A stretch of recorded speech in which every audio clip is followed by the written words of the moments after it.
jovem e adolescente deve ficar completamente diferente.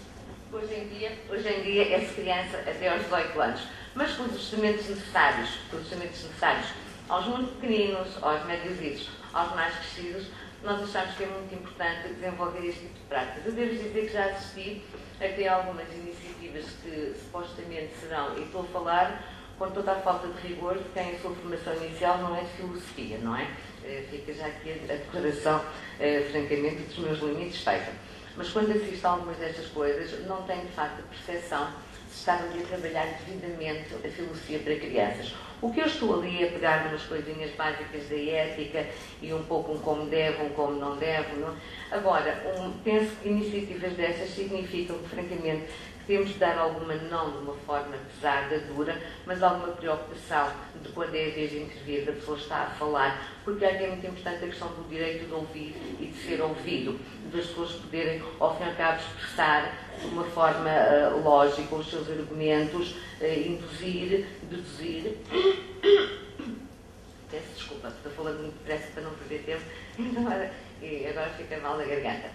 E é muito importante que as pessoas consigam, de facto, ter métodos de pensar e de organizar o raciocínio e a discussão de uma forma que lhes permita não pensarem errada, não pensarem obscuramente e serem críticas em relação àquilo que dizem. E, francamente, as duas outras coisas que já assisti em termos de filosofia para crianças, não achei que conseguissem tão bem isto quanto eu tinha a expectativa que pudessem conseguir. No ver e olhar, ao tentar trabalhar com a nossa preocupação. A nossa preocupação era dar instrumentos para podermos criar condições para que houvesse um mínimo de competência para se poder ler algumas imagens visuais. Não fizemos uma exposição, como já terão um bocado ali a Susana a falar, mas não tivemos toda a preocupação de estar ali a fazer uma pequena coisinha da história da pintura, um percurso ao fim e ao cabo por ali fora da pré-história, das futuras, não sei o que, a contemporaneidade. Achámos que isso, quer para as crianças, quer para o público jovem, ia ter um ar um bocado pasteloso, muito sequencial, muito linear, e que as pessoas não estariam muito nesta. Por isso a nossa preocupação foi, deliberadamente, fazer uma quebra da diacronia e organizar as coisas por perspectivas de abordagem de exploração. Então pegámos um conjunto de quadros que achámos que eram relevantes na história da pintura. Atenção, para algumas destes temas, e que tive a oportunidade de ficar com o catálogo que dá, tivemos a preocupação de não escolhermos aqui os quadros que sejam nossos favoritos, aqueles que nós mais gostamos. Não tivemos também a preocupação que alguns não serão os são, outros não serão os mais famosos daquele pintor. Mas também não era isso que nos interessava. Claro que tudo o que está aqui é válido, pelo menos numa opinião geral, mas escolhemos pensando precisamente na parte da visita e na parte de associar uma narrativa, uma história, linhas de abordagem e desenvolvimento. E isso também, neste ponto de vista, tivemos que ter este critério. E organizámos este conjunto de quadros por 9 tempos. Viajar no tempo, a representação do olhar, o tempo e os modos. Viajar no tempo, qual era a nossa premissa? Que a pintura nos poderia permitir viajar no tempo. Se, por exemplo, todas as bibliotecas do mundo se incendiassem, se por acaso as pinacotecas, as galerias, os museus pudessem conservar, se calhar a partir dali poderíamos ter uma leitura aproximada ou projetada, ou uma imagética sobre o que teria sido um tempo, e era aquilo que teríamos ali. Depois, a forma como faz a representação do olhar, que acaba por ser, e ali fizemos numa folha A4, uma abordagem numa folha A4, precisamente sobre como é que ao longo da história, quais foram paradigmas essenciais que estiveram em torno da representação.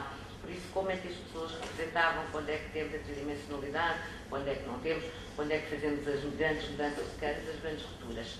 O tempo e o modo eram depois representações de quadros muito específicos, situações concretas de modos e estilos de vida, vida de civilização material, vida material.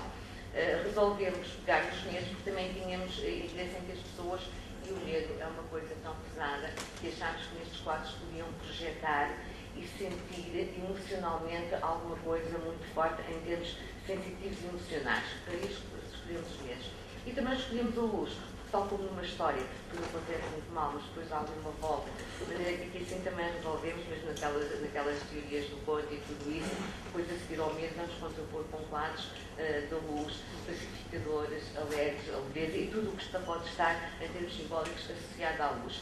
E a seguir à luz, obviamente, temos associado o saber, porque acho que há aqui uma associação muito direta entre uma iluminação e uma sabedoria. E chegarmos de facto ao 19-21, cultura e liberdade. Nós aqui quisemos usar muito estes X todos, pensando naquelas coisas do Malcolm X e toda a força que tem a ideia do X e tudo isto, mas arranjámos ali no 19-20, porque de facto se houve altura em que se verificaram futuras absolutamente transformadoras na representação, é de facto entre o século XIX e o século XX. E depois a leitura no olhar, como isto se via numa biblioteca, nós achámos que era absolutamente interessante representarmos ali um conjunto de imagens que fossem demonstrativas do ato de pessoas a ler e como ao longo do tempo se liam e que projeções, que sentidos posso eu encontrar desta forma. Este nosso projeto, mas a Susana vais falar nisso, foi relacionado com um Project e provas. A abordagem, a Luísa vai-nos poder falar disto, o que é que tivemos aqui a preocupação? Temos andado a perceber, e aqui volta àquela questão que já se tinha abordado há um pouco, sobre algumas limitações associadas àquilo que nós chamamos de práticas de animação de leitura, e por isso nós passamos a pensar em práticas de serviço educativo. Nós devemos ter sempre a preocupação de ter um envolvimento muito direto das pessoas. Isto não passa quando penso eu, não faço diretamente este trabalho, mas nós começamos a receber um grupo, perguntar, então o que é que tu achas? Então, quer dizer, isso acaba por ser uma banalidade, quer dizer, é dizer para, pronto, falar para não se estar calado, e não estamos, de facto, a provocar, a criar genuinamente uma necessidade de interagir, como se a pessoa sentisse que não pode deixar de não expressar a sua perspectiva sobre aquele assunto. Por isso, achamos que logo quando fazemos a exploração deste tipo de iniciativas, devemos estar muito preocupados com a questão das diferentes possibilidades de leitura e descoberta que se podem ali proporcionar, procurar encontrar mensagens explícitas e implícitas, pontos de vista de leituras, e temos também a preocupação que estes quadros, aqui que eles próprios podiam associar, não primeiramente a estudar no Luísa, depois vão explicar como é que se faz, como é que as coisas começam, mas nós também aqui assim podemos estar de modez, fora de moda, mas isto aqui acho que é ótimo, porque acho fabulosa aquela folha de voz Hawaii, não é? Fora de moda está aquilo que todos os outros usam, o que eu uso é que está na moda. Isto até é uma coisa que é muito importante passarmos aos jovens, porque hoje temos um pouco a noção que há um conjunto de matérias, porque são clássicas, porque são tradicionais, porque é uma chamada uma cultura institucional, que os jovens não as querem. Sim, da forma que lhes é apresentada podem não querer, mas é bom que eles sintam que se devem recentrar, e o nosso papel nas bibliotecas enquanto professores, acho eu, não é, francamente, o de os afastar da modernidade, bem pelo contrário, mas também não é de os restringir em relação àquilo que foi um processo e que também, ao fim e ao cabo, ajuda a constituir um background.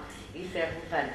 E também que as pessoas possam consolidar criticamente e fundamentadamente as suas opiniões, porque uma opinião não deve ser, se tivermos uma perspectiva um pouco filosófica sobre isto, eu estou a dizer apenas aquilo que me dá a dizer, porque não está a passar pela cabeça, não. O que é que me leva a dizer? Em que é que é um fundamento para ter esta opinião? Qual é a validade que ela pode ter? É um pouco mais aquela situação, não é, de ser radical, é aprender de raiz, e acho que é um pouco isto que nós temos também de voltar a repuxar as coisas, não a centrar exclusivamente nisto, mas em termos também neste aspecto alguma atenção. Porque a partir daí então também é absolutamente importante, e podem ser válidos, e podem ter conteúdos operativos interessantes, reflexões até inesperadas, pontos de vista e de leituras, e aquilo que eu já tinha dito há um pouco, porque é que nós gostaríamos, é evidente quando se está a expor algumas coisas num quadro, se as pessoas estiverem completamente por fora do que são algumas coisas de mitologia, do que foram algumas coisas que aconteceram na Idade Média, daquilo em relação a alguns quadros, como aquele internacional já do século XX, do que é que são a realidade da saída da fábrica, do que é que são as realidades do mundo industrial, as pessoas vão usufruir aqueles quadros com muitíssimo menos informação, porque há realidades que se escapam. E nós achamos que precisamente é importante é que o máximo de realidades, o máximo de escolhas, o máximo de possibilidades de interagir e de olhar para uma coisa e projetar em esses sentidos, significa que eu devo ter alguma base para isso. E achamos que é muito importante que, francamente, as pessoas sintam que depois de irem a uma exposição, alguma coisa as acrescentou, alguma coisa lhes pode dar um ponto de vista alternativo. Achamos que isso é francamente importante. Nós aqui no filme vimos apenas aspectos relacionados com a recepção de grupos de crianças, mas havia também aos sábados recepção de públicos adultos. E é evidente que as abordagens é que eram distintas. Sobre a metodologia, basicamente também já falado, que são os autores que eu gosto de passar à frente. Quais foram os